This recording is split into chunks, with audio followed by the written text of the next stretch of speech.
Alrighty, folks, how's it going today? Hopefully we have better luck today than we did yesterday. We are on a different map. We are on the map Back Roads Country 4X. So it is a 4X map. So it's a little bit larger. Let's actually go ahead and pull up the map so we can get everybody a good view of the whole map. So this is the whole map. Let's see if we can get it all in frame here. All right. So, yeah, it's a pretty big map. Now, we just have this small area over here. We got one field planted in grass. It's ready for harvest. And this field, well, it's actually three fields joined together, is a sheep pen. Equipment-wise, we are starting off kind of slim. Let's hop in our truck here. We're going to go ahead and grab our trailer also while we're here.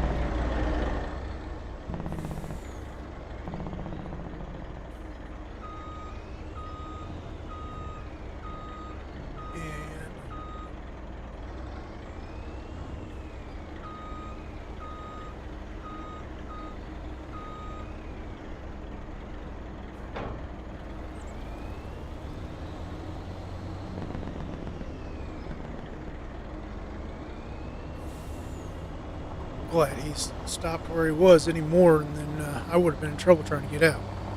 But we're going to go ahead and go around, and we will go around to the front end of our pen. Now, in our pen, we have 10 sheep in there currently, with plenty of enough room for expansion, for growth, for more sheep to populate the pen. So we are pretty good there. Now the only other motorized piece of equipment we have is that skid steer with pallet forks on it. We also have a bale fork for it. And then we have ourselves a mower deck, a tedder, and a baler with a windrower built into it. So, fortunately, this truck has PTO and pintle hitch, so we can pull our mower. Just double.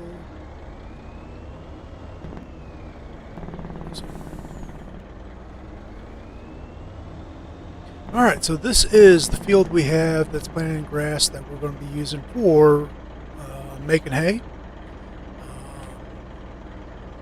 We're going to be quite dependent on said hay until we build up a whole bunch more sheep in this pen. Our main sales is going to be the wool from this pen, from the sheep. But until we get to the point where we're actually turning a profit from that, we're going to be selling hay bales. Now, we've got a fully grown meadow here, so plenty enough food for the sheep to get by for now.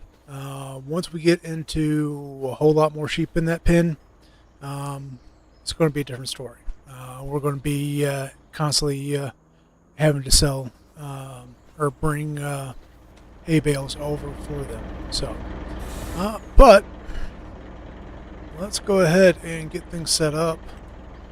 And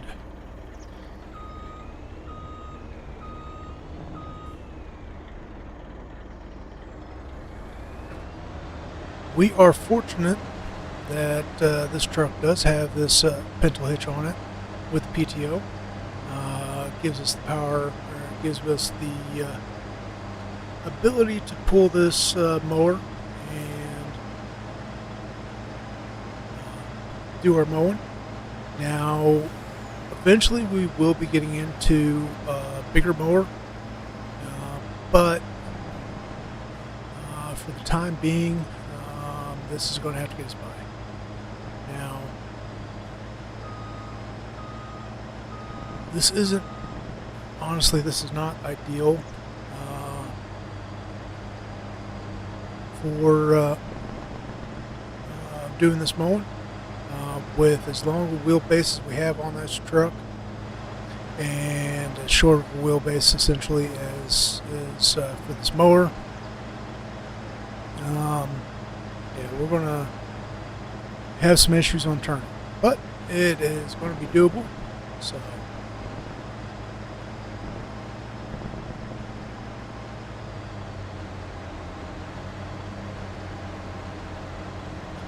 eventually we will be getting into a mower like this guy right here. 27.7 meter mowing width. Absolute monster. But starting off was, we're going to stick with this. So,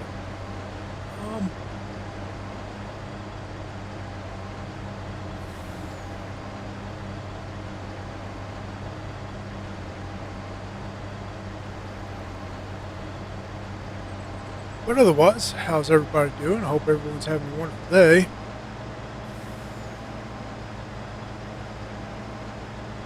Today's been a bit of a dreary, rainy day for me, so I haven't been able to spend as much time outside as I normally would.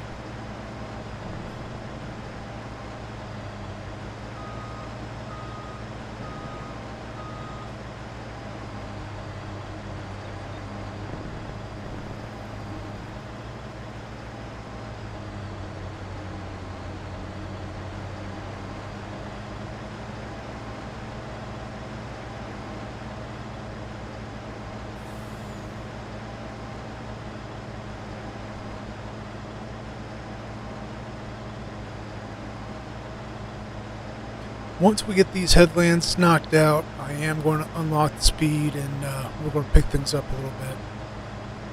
But until we get headlands done, slow and steady is going to do it for us.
Let me double check some of my settings. I changed something when I was setting the map up, but yeah. All right, so all of our equipment, we have a note against it. In other words, or note, loan. Pretty much we are in debt up to our eyeballs, and we're going to have some pretty steep monthly payments that we're going to have to deal with.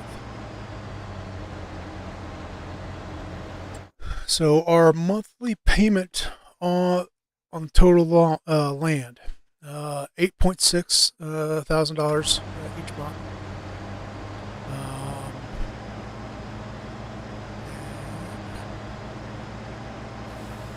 see if we'll make that turn. And then our equipment. Grand total on our equipment, $5,600 a month. So we got some pretty steep loans that we got to pay. Hopefully, we get enough money off the hay bales that we get out of this field in order to cash or save up that money, so we have it come into the month.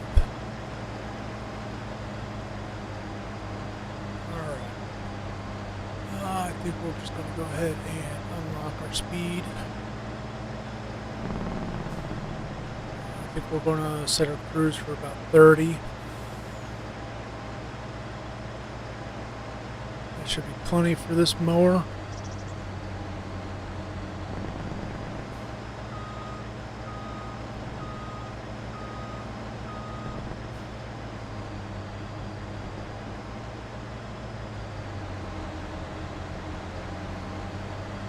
We don't want to get going too fast where we're bouncing and skipping.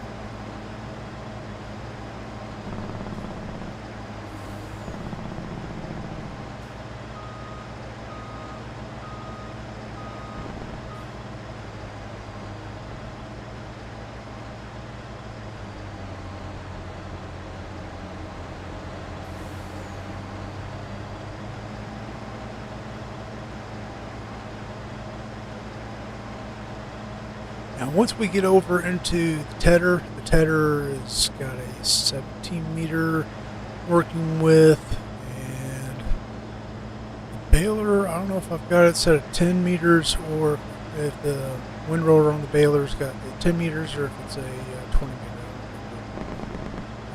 We'll find out when we get to that point.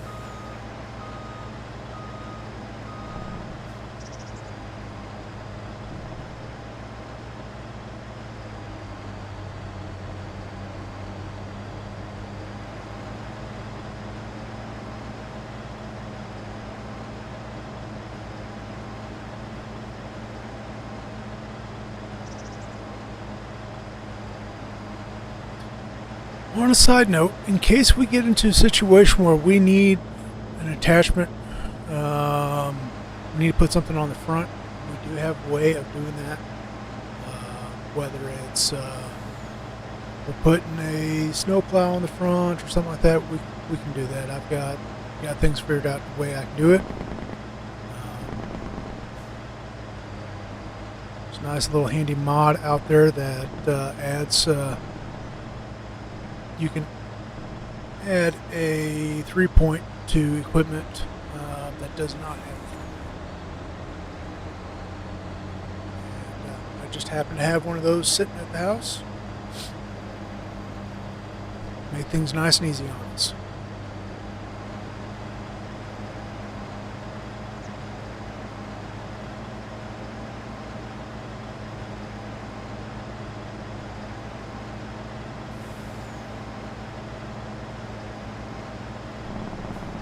So with this bigger turn radius,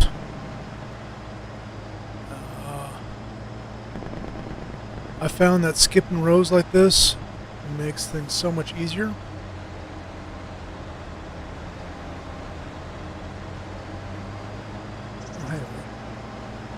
Still got that little strip there. We'll have to come back and get that. But skipping rows just makes it so that we're not having to back up and go forward and back up and go forward. It just saves a lot of time. Makes things a lot easier.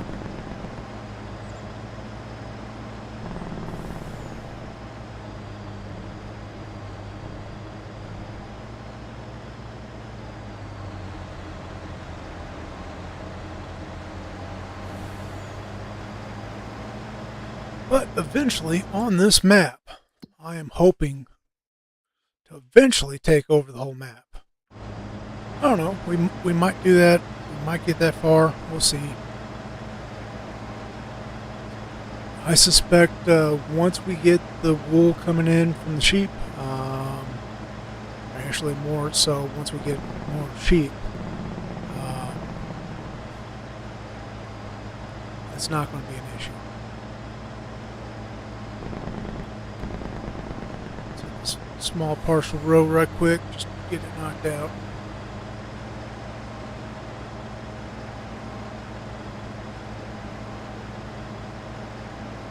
So this truck, this is the TLX Phoenix. Obviously, we got the sleeper on it. We got the extended wheelbase.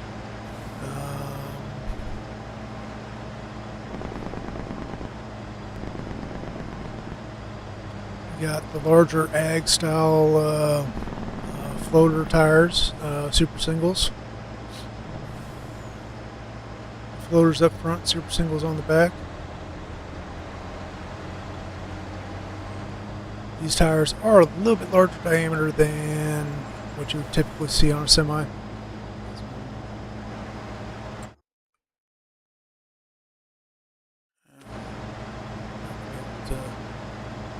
Get that without running off the field. Let's just stop the truck real quick. Alright, so let's jump to... Alright, so there's about the same right... That's the ride height that you would normally see on a truck. Now, if we jump over to the tires we're running, we jumped up a pretty good little bit.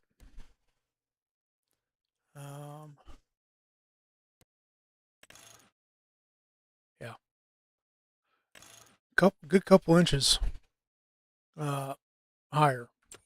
So these tires are probably 4 to 6 inches taller than typically would see on a road truck anyways. Now, with that being said, there's multiple different size tires that you'll see on a truck that's going down the road. And there are some of those options are taller than the others. But these are much larger than what you would normally see.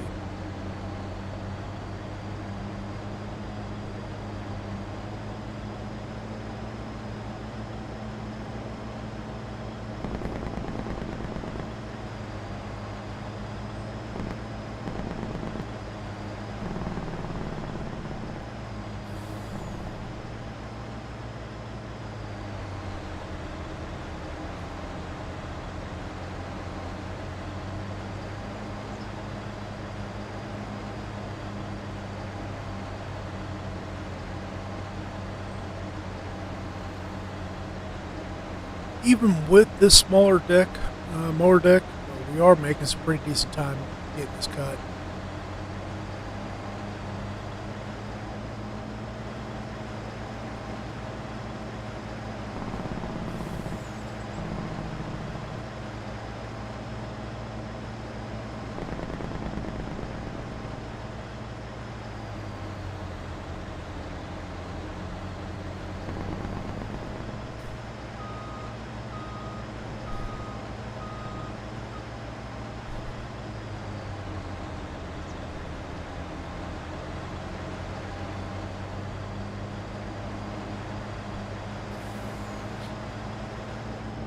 Now, one thing I ran into with this truck when I was prepping this field, after the field was plowed, this truck was struggling to get across the field.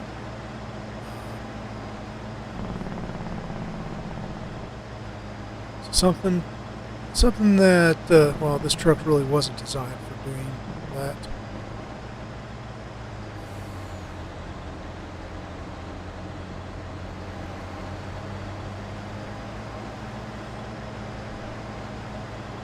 Going across a semi-firm field like this that's planted, it works okay. But going across a plowed field, it does not work.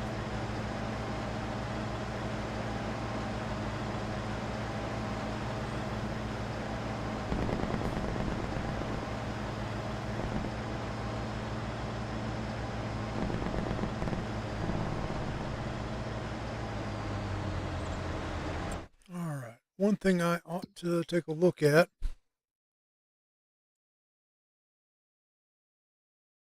is,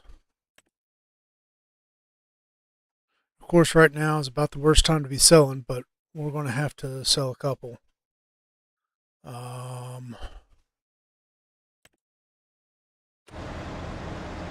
have to sell a few bales to get us through.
Now, as far as expansion on this farm,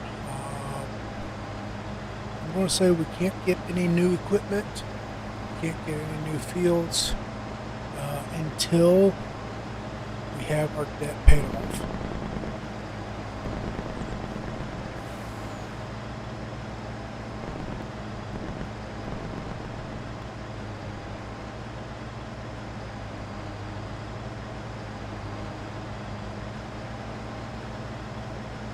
But by the time we have debt paid off, we'll have so much wool coming in yeah, that's not going to be an issue. Or at least that's what I hope it is.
Alright, not too long to get everything mowed.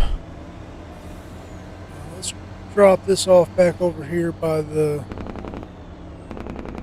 building. And we'll grab our tedder and get everything tedded.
Now obviously tedding's going to go a whole lot faster than the mowing did, with the near double working with.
Now, there's a couple things with this tedder that we could have done.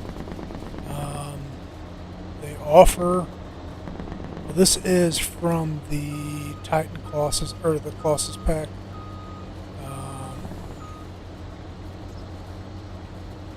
So, not only could we have set it to Unreal working width of like 50 meters, we could also make it a wind rower also. But I decided not to do that with this. The main reason why I picked this tedder is it's trailerable, or it's pintle hitch connection, so that we don't have to have a 3-point on the back of the truck to use it. Now, for whatever reason, it does not have PTO hooked up. That's because its pintle is below the PTO.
On a side note, I heard something in the news the other day, and while I haven't gotten a chance to really dig into it to verify everything, if this is true,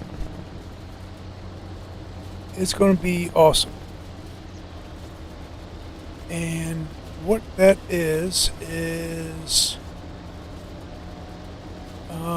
for the longest time on semis, you can get what's called a glider kit, which is a new frame, new cab, but you provide your own powertrain.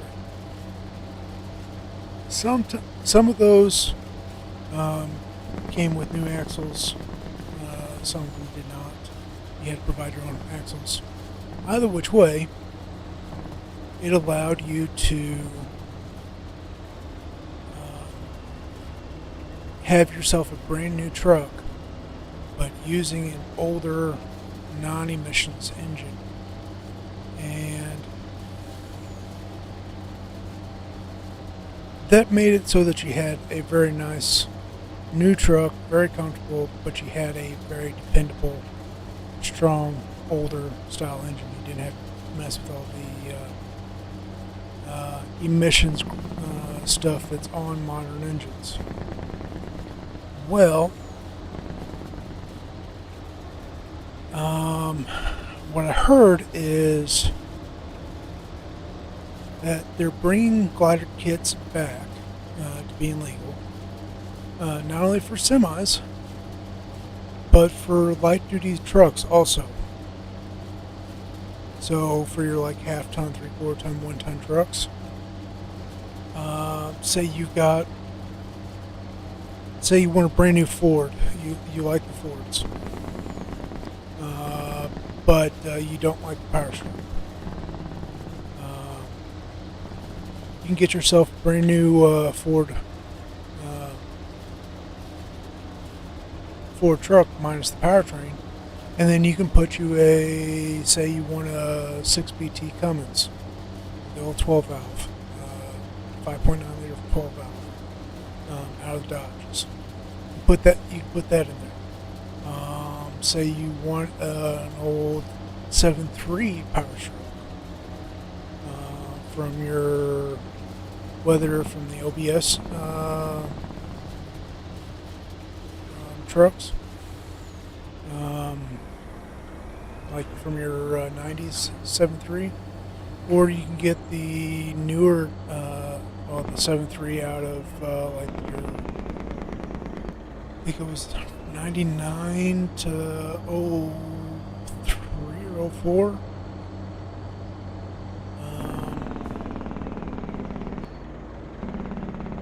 One of those 7.3s if you want to put that in a new Ford.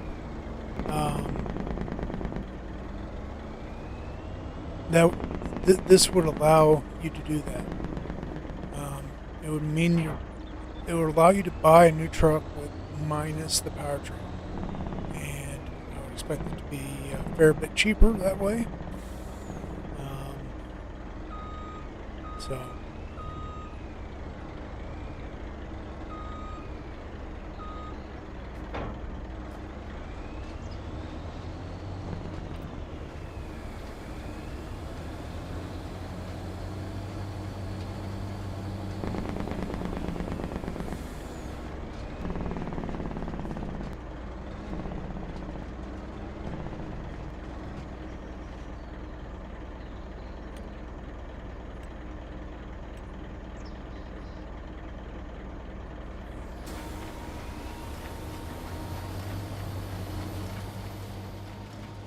Alright, so we do have this set up as, or for 10 meter work width.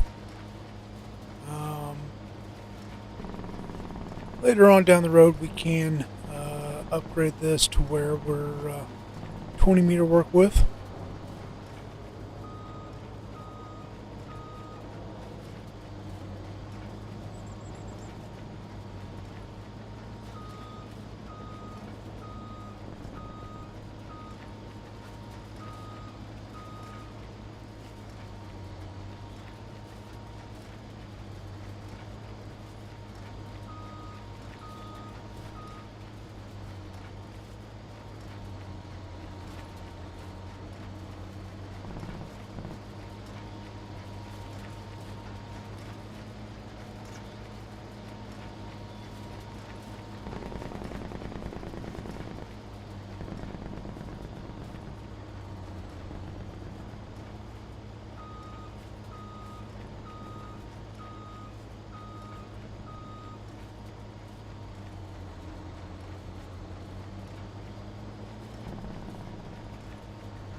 But as far as like a daily driver truck, if I was in the market to be buying a truck, I would probably be looking at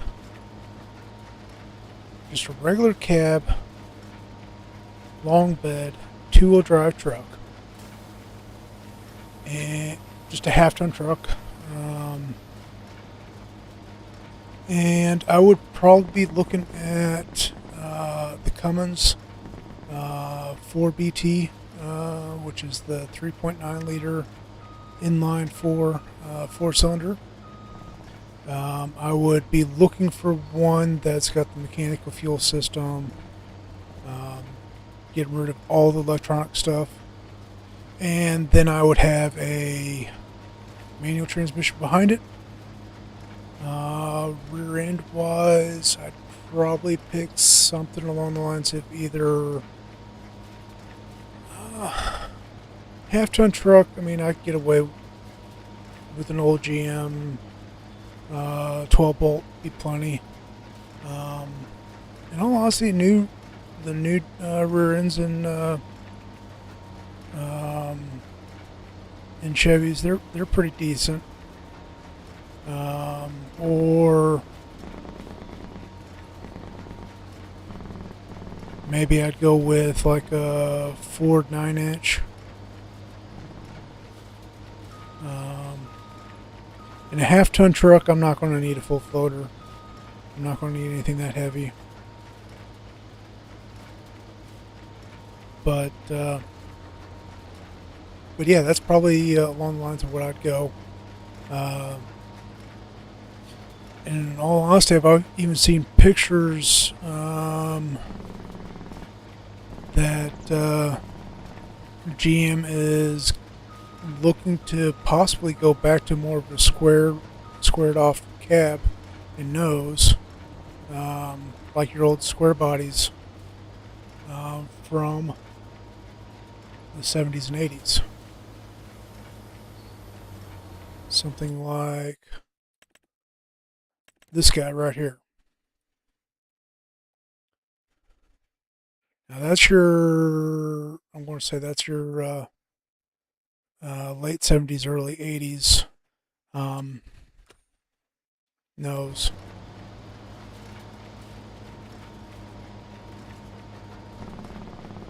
Actually, that might be a little bit older.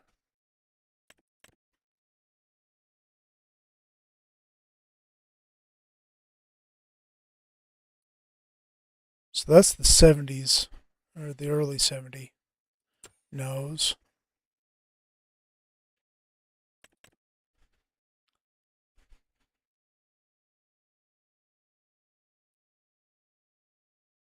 So that's the 79, so yeah.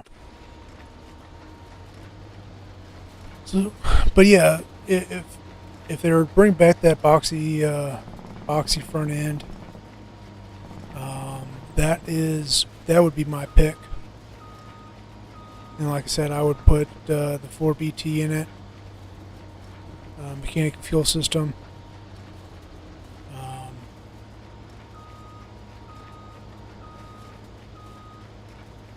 The reason for me wanting the mechanical fuel system,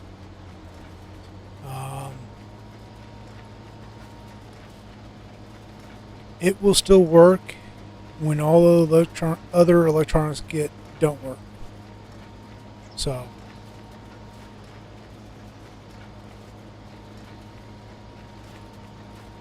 that's my thoughts, anyways. That's what I would pick. Now, if I was to get back into a semi, I've been out of a truck for a while now. If I was to get back in a truck, my pick would probably be, if I can get Kenworth to bring it over here, is a K220, which, from my understanding, they don't, well, whenever I look at Kenworth's website, they don't show that as available in the United States. The only country I've looked at that I know has it offered is Australia.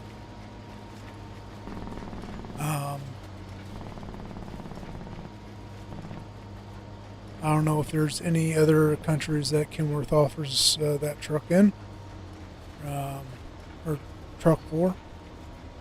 But if I can get them to build me a left-hand drive K220 with the largest cab that they offer, which is a 2.8 meter aero cab, plenty enough room for me to stand up in. But yeah, that'd be the truck I'd go with.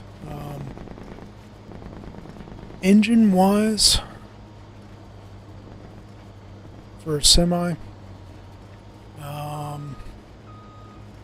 it's going to depend on how much room that has for the engine.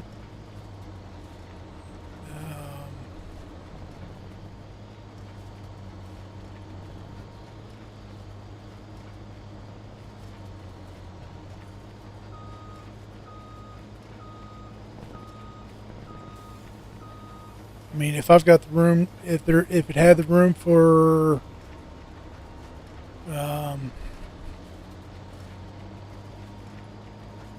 whether like a cat, determine what the cat's what its actual engine size, or what it actually was.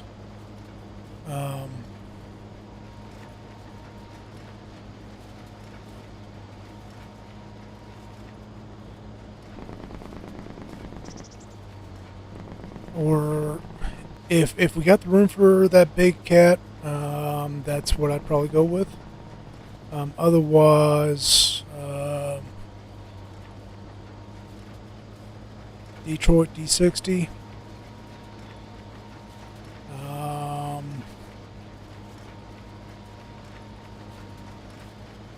One of the older pre-emissions Cummins, something along those lines. Pretty well anything it's going to be. It will end up being pre-emissions truck or engine. Now, which one I go with, I don't know yet. But I'm also not in the situation where I'm looking to build a glider kit.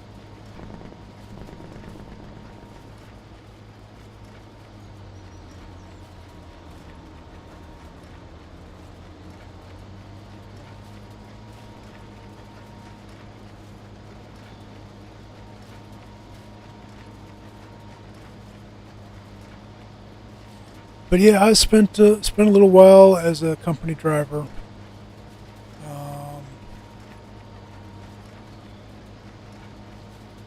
Honestly, as a company driver, the company I was with did not have the greatest experience with that company.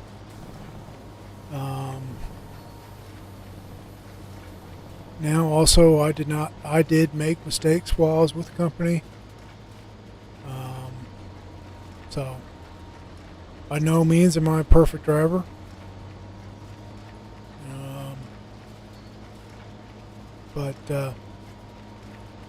But yeah, when I was with the company, I hired on with them right out of getting my CDL. Was on a truck with a trainer for a month and a half.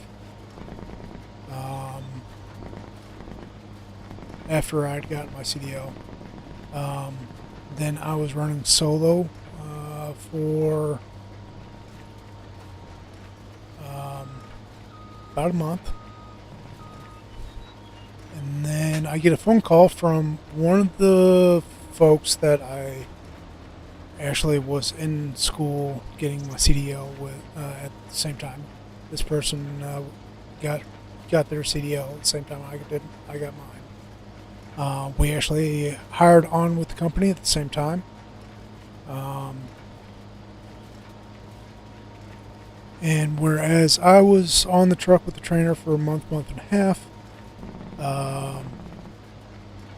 this person took one more month of time on the truck with the trainer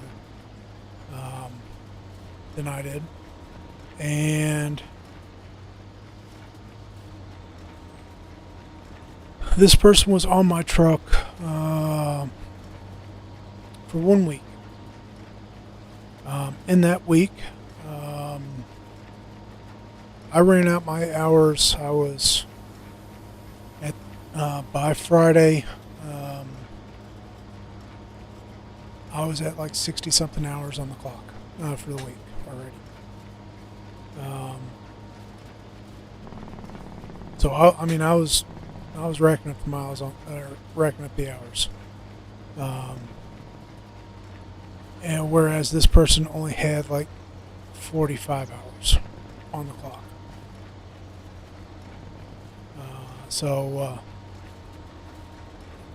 First and foremost, that showed how much driving time I was doing versus how much time they were doing. And in that week that this person was on my truck, they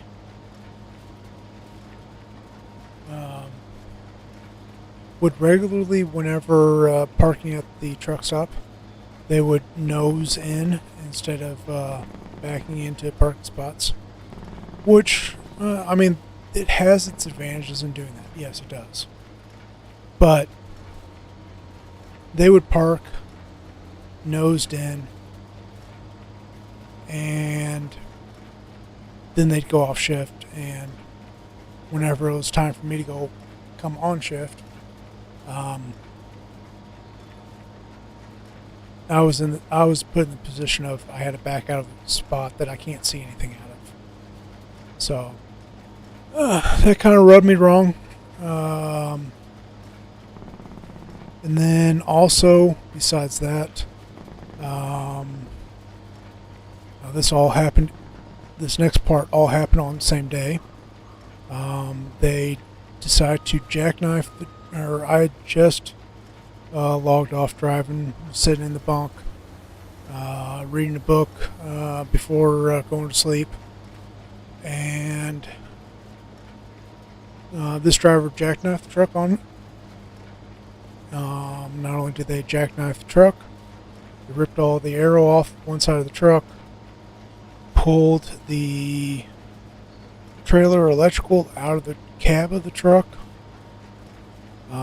ripped the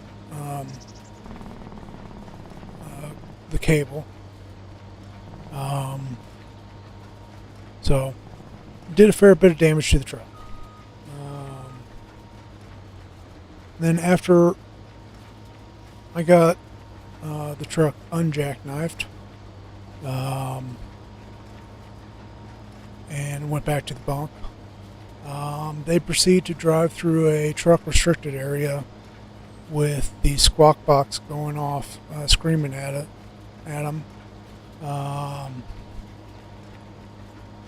for several miles.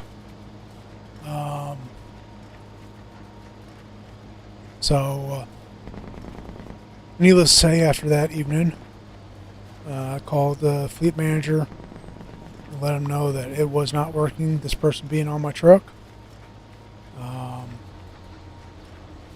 We'd made our delivery Friday night. Well, I say night. It was it was like probably 7:30, 8 o'clock in the evening. And we drove to the terminal to get things fixed on the truck, and that's when they went ahead and pulled that driver off the truck. Well, instead of giving that driver the truck that they damaged, they left me in that truck and gave them a new truck. So I was a little bit salty over that. So here's what it is.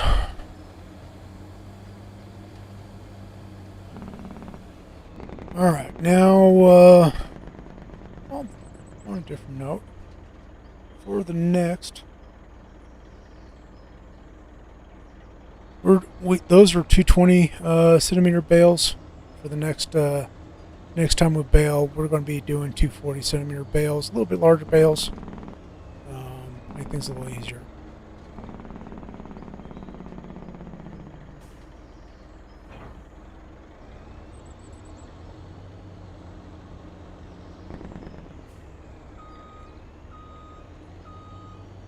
But yeah, so back to my story. So I get to sit and wait for the terminal, or for my truck to get fixed. And the truck that they offered this driver that wrecked my truck, she didn't want it. It was Peterbilt, and whereas she was used to driving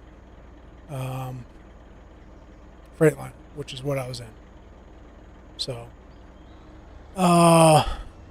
they actually give her a rental car and send her to pick up a truck that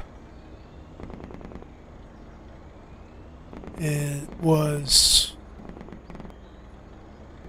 20 minutes from my house.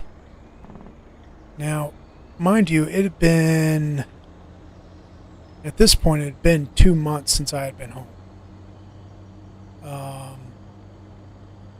So that would have given me the opportunity to swing by my house,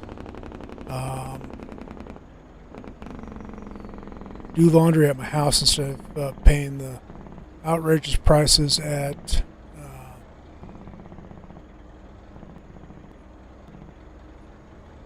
a truck stop or at the terminal.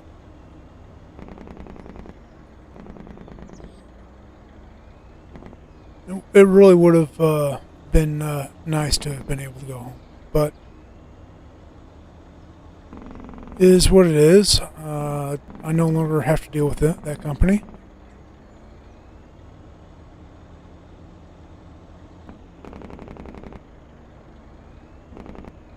Well, funny enough, I actually had a message from the company. Well, I still have an active Indeed account, and they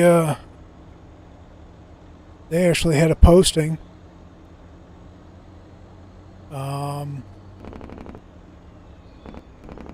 trying to get me to sign on.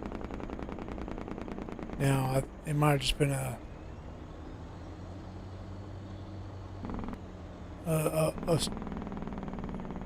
stock or stock one, whatever. So, all right, changing the subject again. Let's see.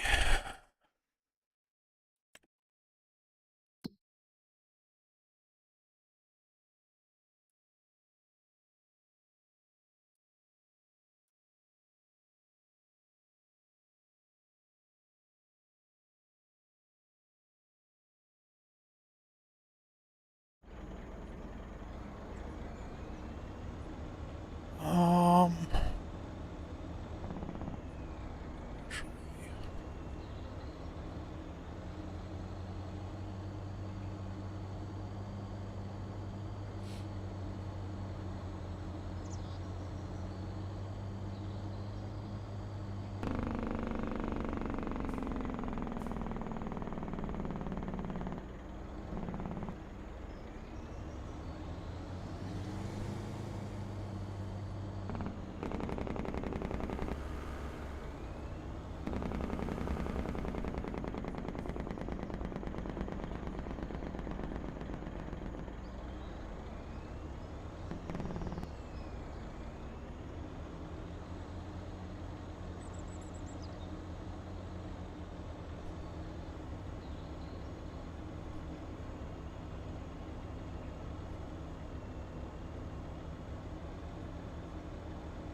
I didn't think that was going to work.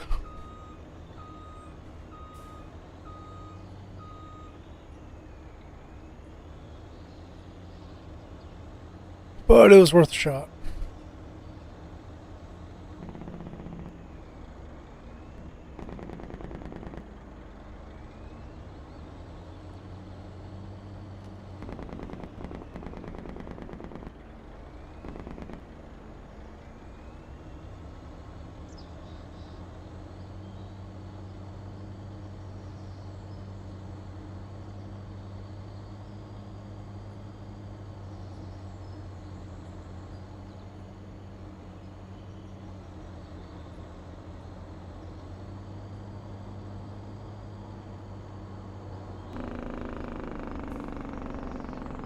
Alright, where's the other sale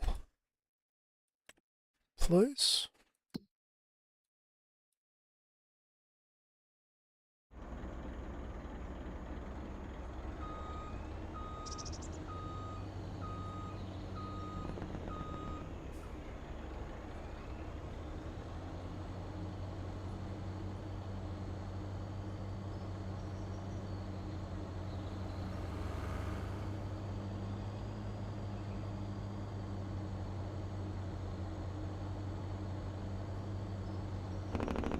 Another thing that would regularly happen with the company I was with is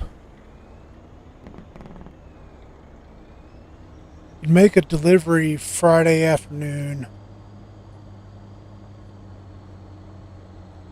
maybe Saturday morning, and you'd be asking for another load, but they don't have another load for you.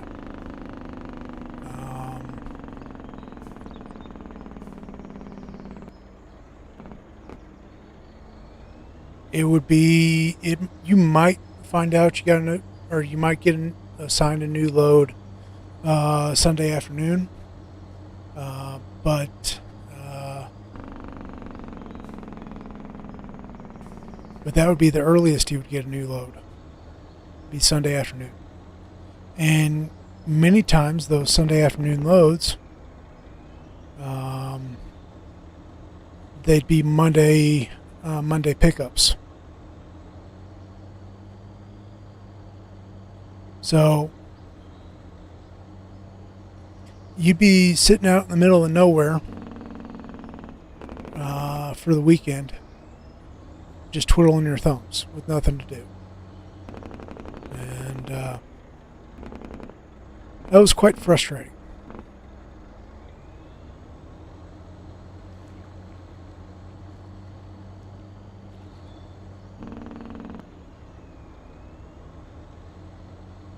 So, if I was to go back in a truck,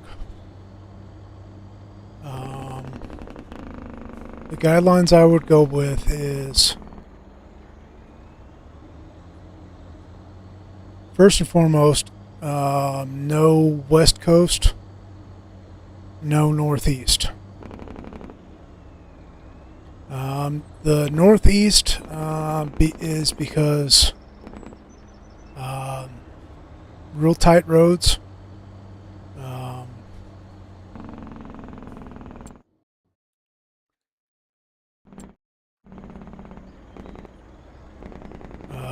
lot of places are difficult to get in and out of.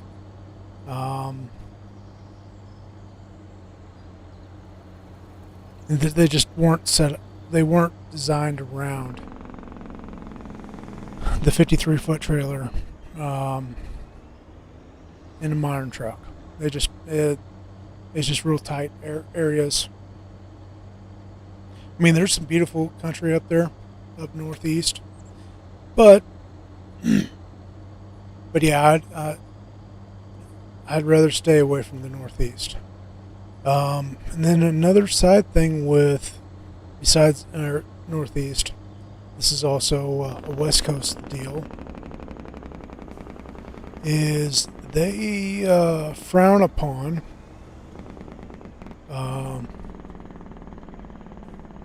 one's ability to defend themselves.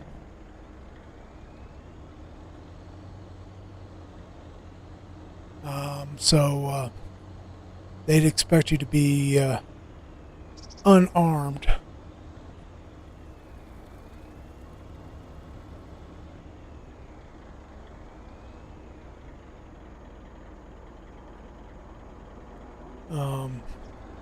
In those states. Alright, that should be the drop point.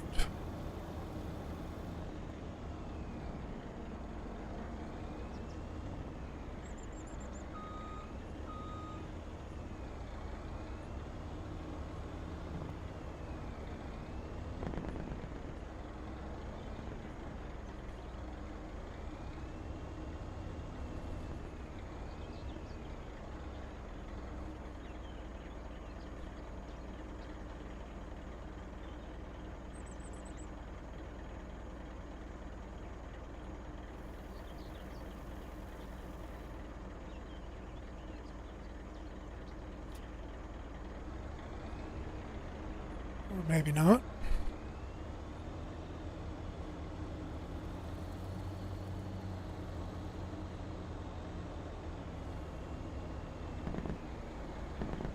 But yeah, I personally don't care for the Northeast. and West Coast, because those states do not recognize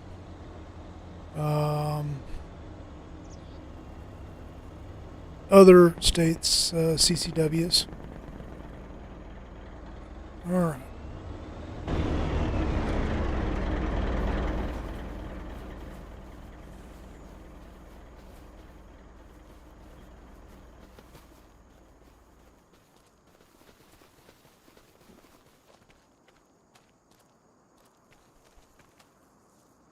Right here.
But yeah, if I was to get back into trucking, I would stay away from the Northeast and West Coast.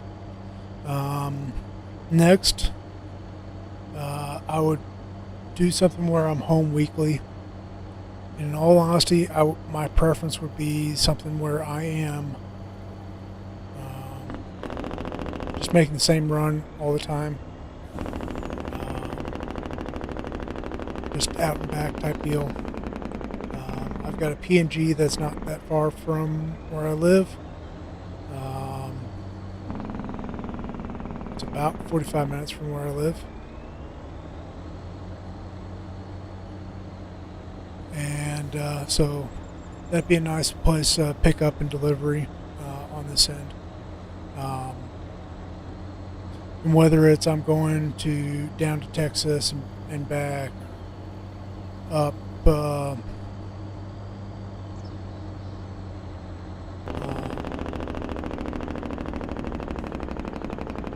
northwest portion of the states, whether I'm getting up Idaho, Montana, something like that, or heck, for that matter, go southeast, Alabama, Mississippi, Georgia, Florida.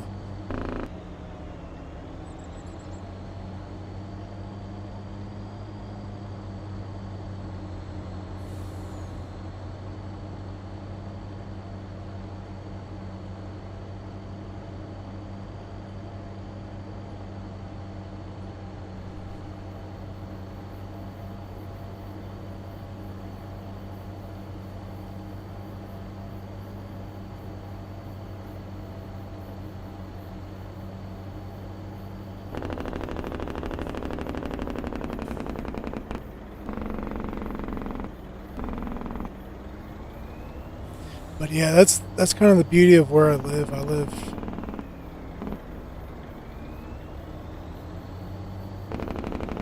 well, not dead center. I live in the middle portion of the country.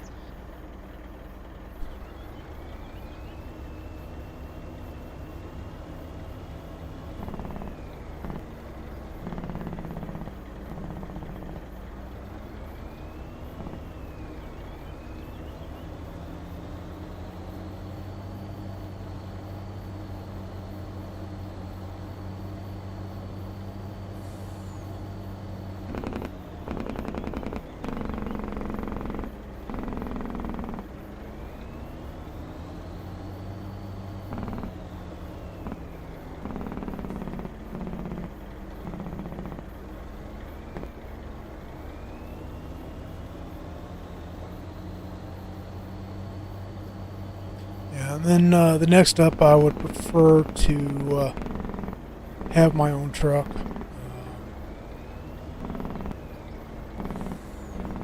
Well, I don't know. I at least want to be able to spec out the truck I'm driving.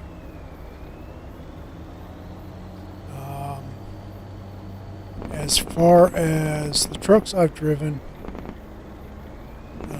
I've driven Internationals, Freightliners, a couple of Kenworths. And the Kenworths were the most comfortable trucks that I drove. The two Kenworths I drove, both of them were T680s. So they were aero trucks, but they had the larger cab than the Internationals or the Freightliners that I was in. They had a little bit more leg room for the driver.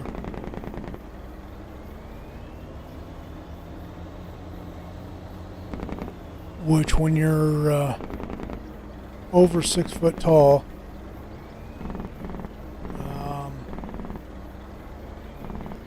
having leg room is nice. So, all right. You know what? No, I looked it up. Let's take a look real quick. Let's do the math.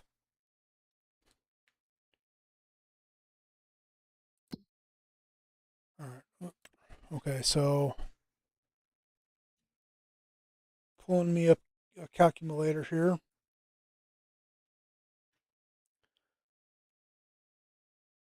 6, 3, 7 plus 8, 6, 4, 0. So 14,277. That is our monthly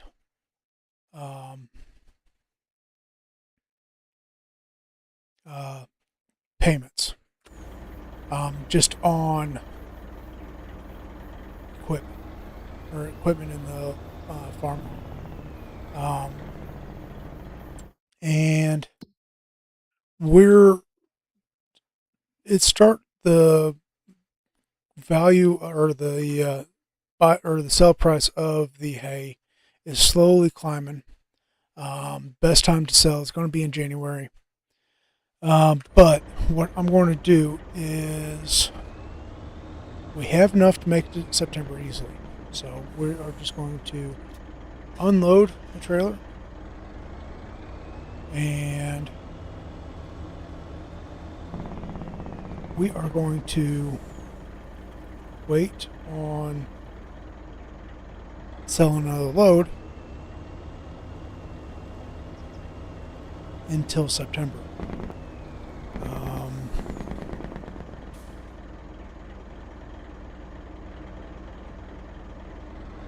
I mean, if we can wait till January, that'd be phenomenal. That'd be best, but we're not going to get that lucky. Now, we will get one more cut on this year. We'll be able to cut again in November. Well, maybe. Let's take a look at the grow season. All right, grass, November. So yeah, we'd be able to cut again in November. We'll get a full 3-month growth on the field again, and hopefully we'll be able to save that cut until January and sell it in January.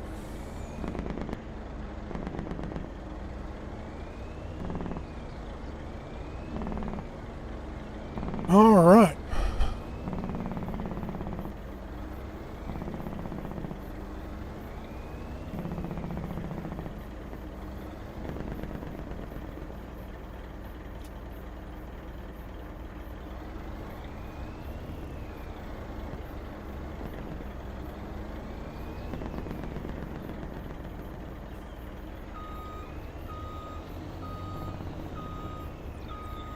way.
Oh, these four-wheelers, typical four-wheelers.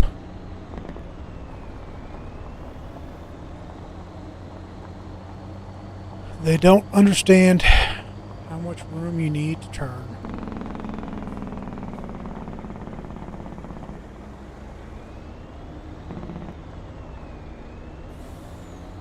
Now, might be wondering how it is I was able to just go through them with the trailer, and that's because I've got the collisions turned off for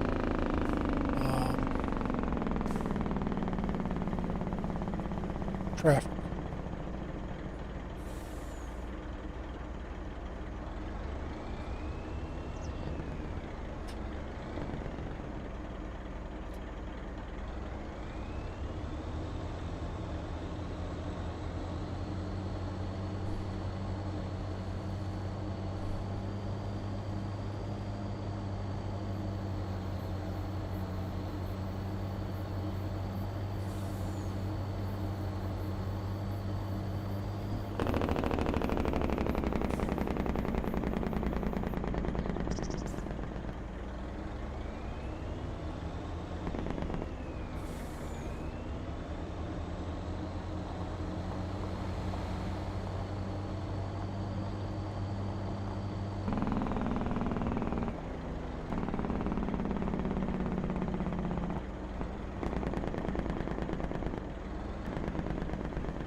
All right.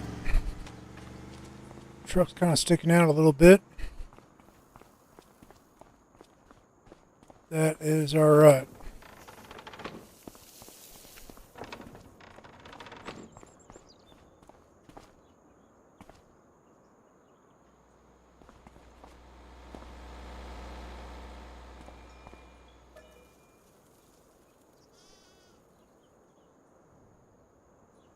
Yeah, we'll leave it at 8. That's fine. Well, I guess our cab of the truck is close enough that we're sleeping in the cab of the truck instead of sleeping on the bed.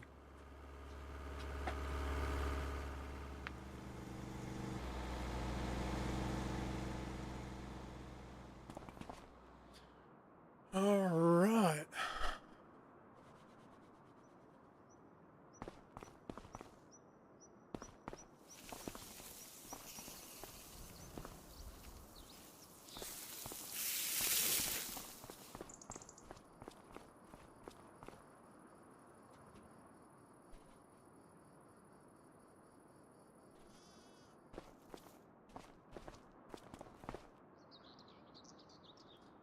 Well, no wool yet.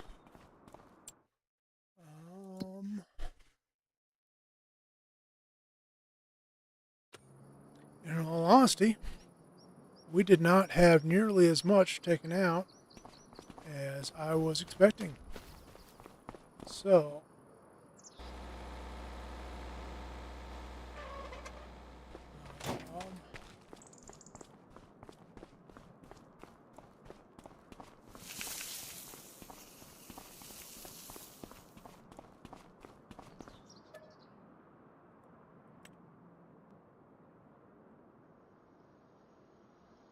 we'll go ahead and jump to October.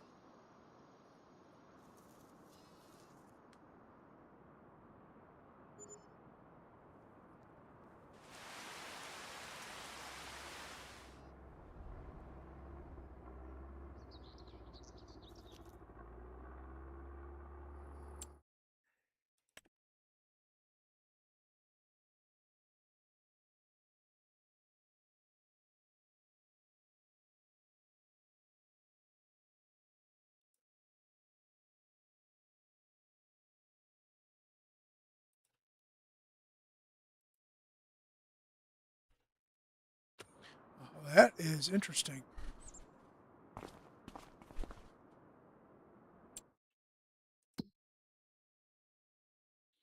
All right, so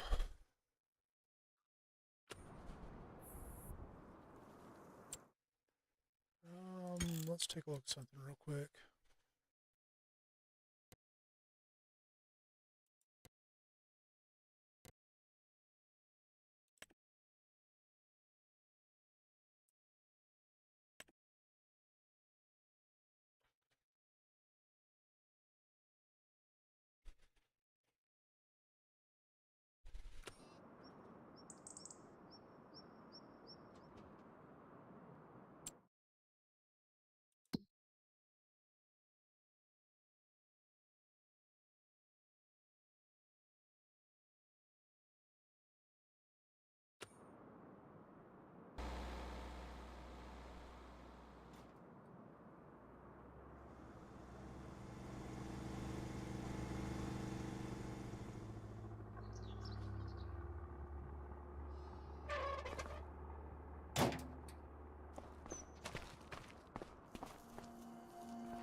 Now, if it's not going to take out payments on the loan, we might as well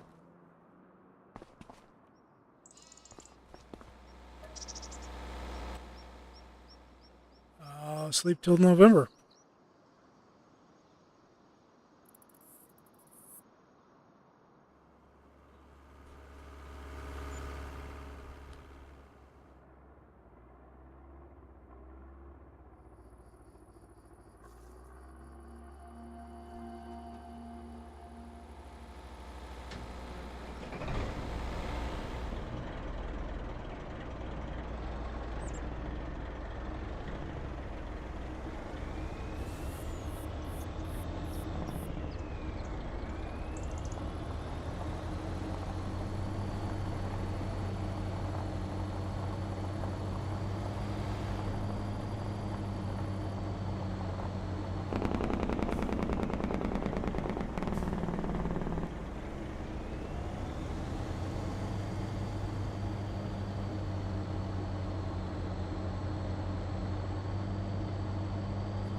Yeah, I was talking about if I was to spec out a truck for work for a company. Um,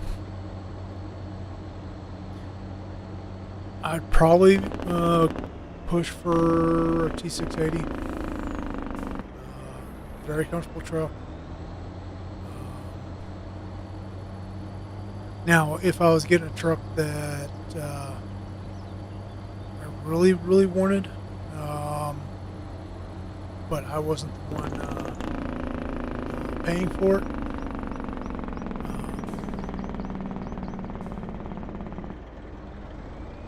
no, actually, I'd probably, well, I like hood trucks, um, but I don't want to go into the really long hoods like your W900L.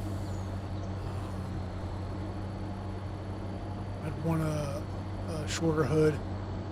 I don't know if Kenworth offers the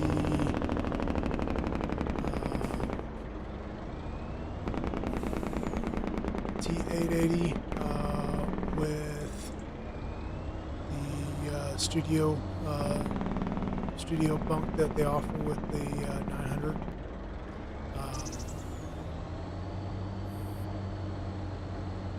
Now,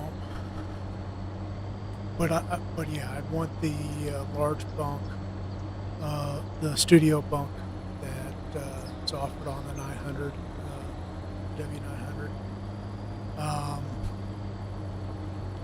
I haven't been in a Pete in their in one of their bunks to give a good opinion on yay or nay on one of those. But if I was driving for a company, more than likely it's going to be an aero truck that I'd be being put in. And as far as aero trucks go, the T680 would be my first choice. Because the bunk is a little bit larger on those than on like your Freightliner Cascadias. Now I've heard that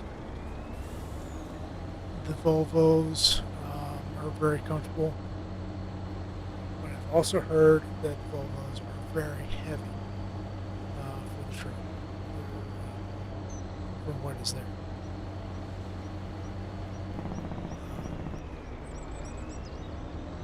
So, which, if as a company driver, that really doesn't matter for you. It just means that, well, it does matter in that you have to be more mindful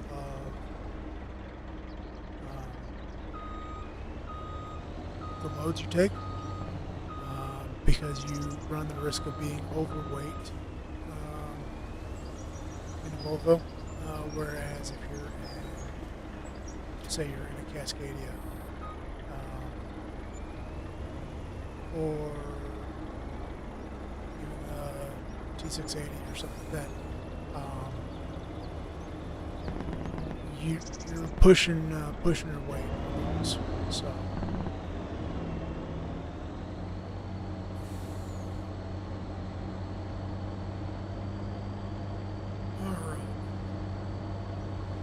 That's more than enough to get us to January.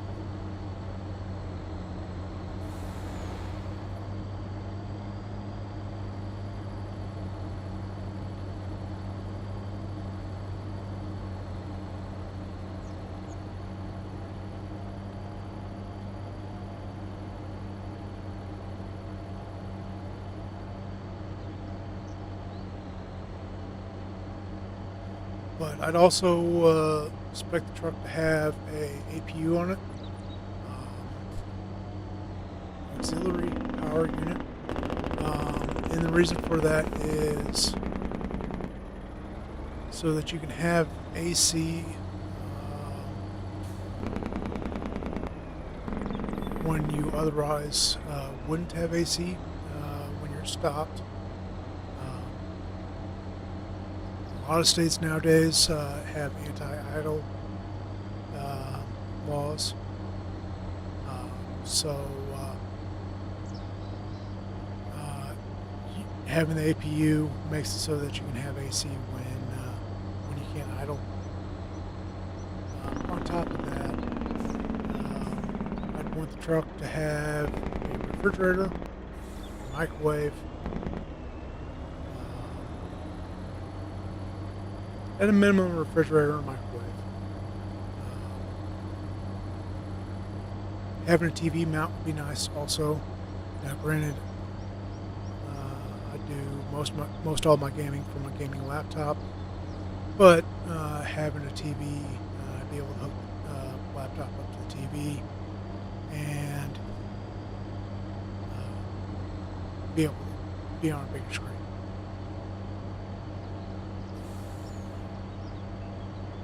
My laptop, it only has a 18-inch screen, 18-inch screen, I forget. Currently, I've got it hooked up to I think this is a 34-inch ultra-wide monitor.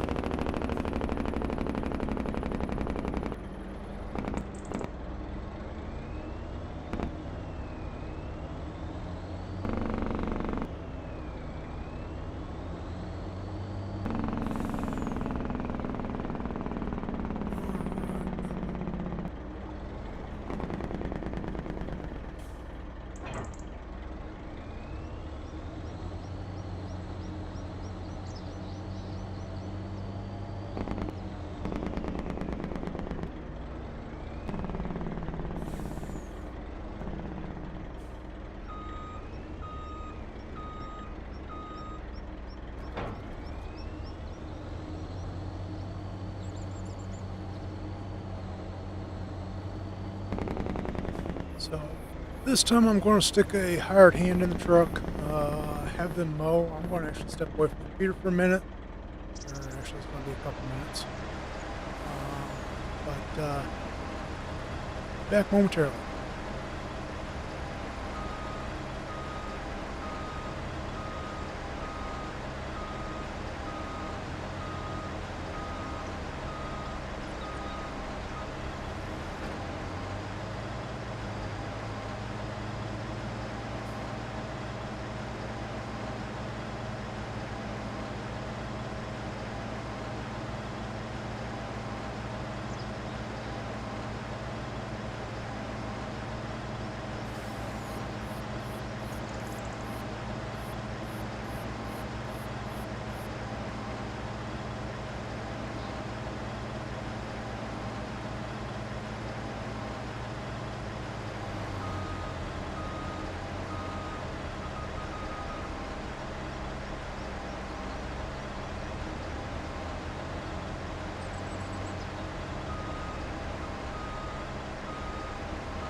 So this is the exact reason why I don't, or well, it's so much faster to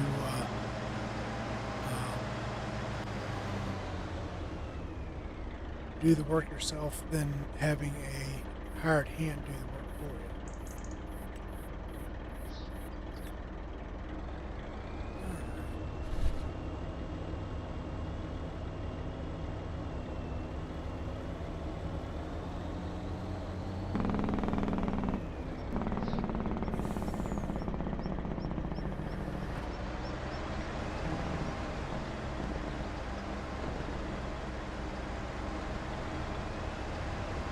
Now, if we had more equipment, using hired hand does make sense.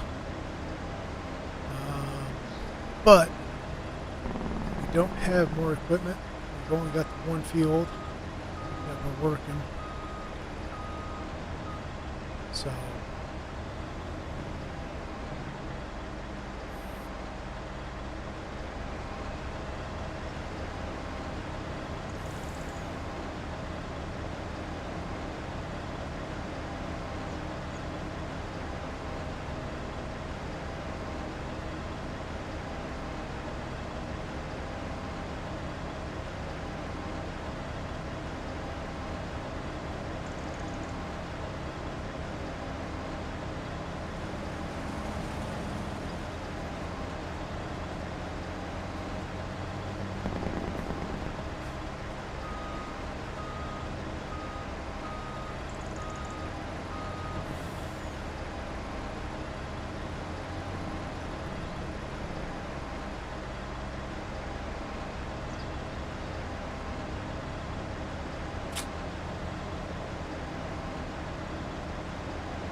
past the headlands.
we're definitely flying through this pretty quick, getting this all mowed down.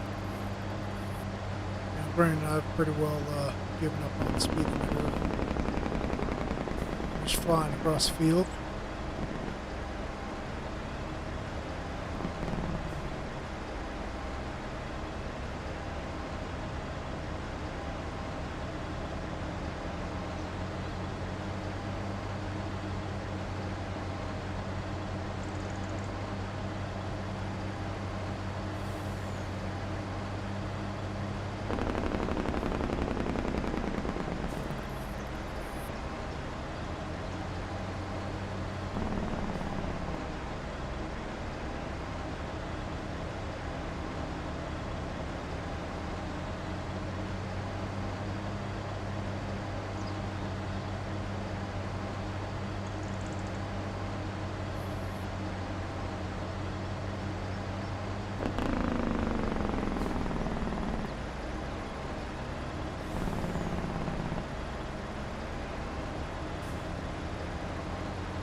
So once we actually start producing wool,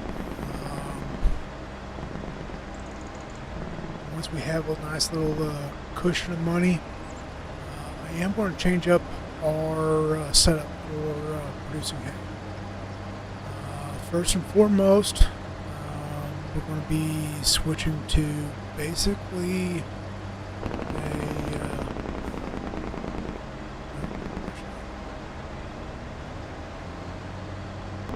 we're going to be switching to a front mount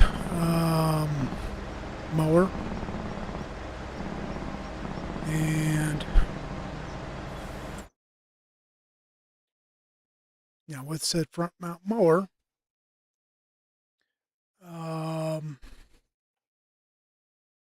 then we would just instead of tedding and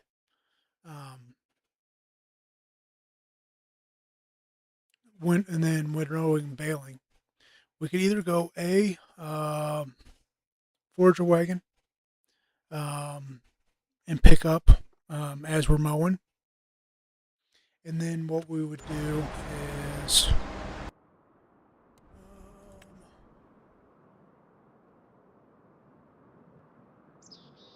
use a hay dryer like this guy.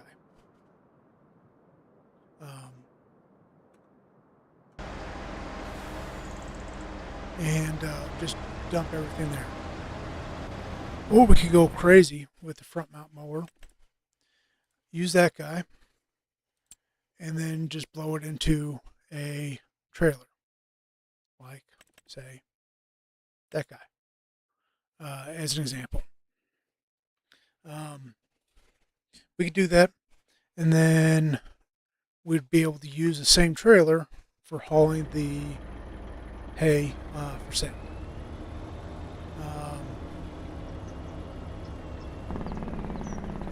So it would be either using the baler or the forager wagon. So it's going to boil down to either we are picking up that for 85,000 or picking up a Forger wagon, and for the size of the field we're working, we're going to be needing something up in these guys. Whether we use the closest packed one, or we use one of these guys, but we're going to need that larger capacity. So as far as motors go, these motors, front mount motors, are cheaper. Now, if we wanted to get into the unrealistic, what we could do is do that, do the 50 meter, max, do the 30 mile an hour, which the speed doesn't really matter with our setup.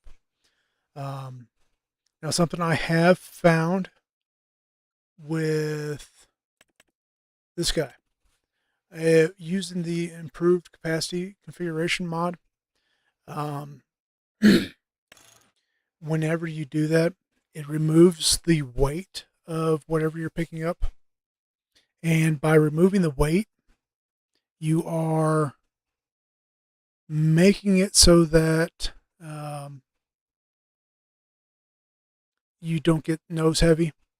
And then on top of that, you speed up the discharge rate. So that's something to keep in mind. Something I ran into on doing, what was I doing? Sugarcane? Either sugarcane or poplar.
Wow, we might actually have to go back over that. Yeah.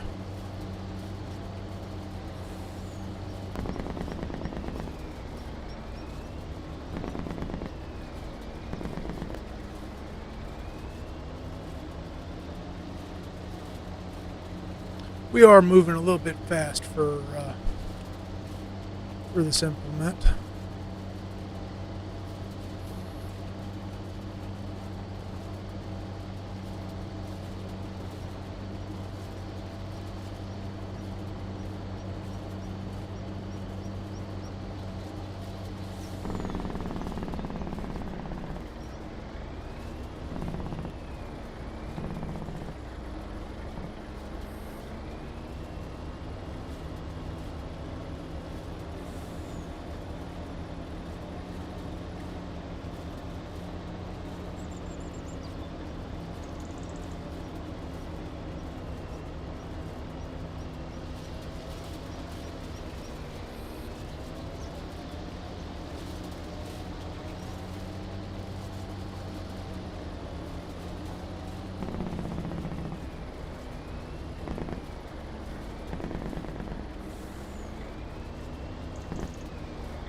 Let's hope if I'm paying attention.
Oh, that'd be so nice.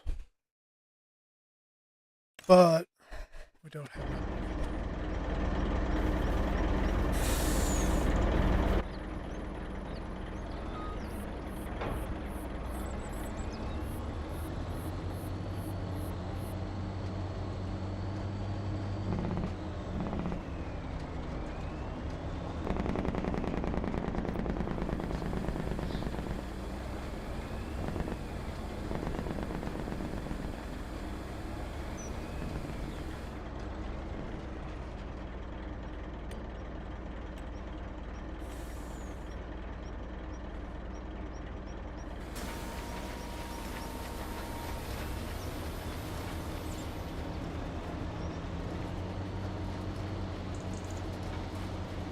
So I went ahead and turned the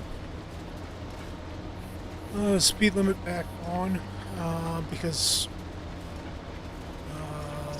we were bouncing and skipping over parts last cut or last harvest. So, but so that's why I went ahead and turned it back on. Now with us running the larger bales, that is going to help us out also, or help that issue also.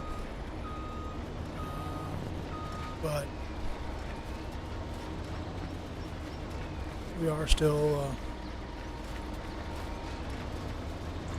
somewhat limited there. So I'm going to get this baled.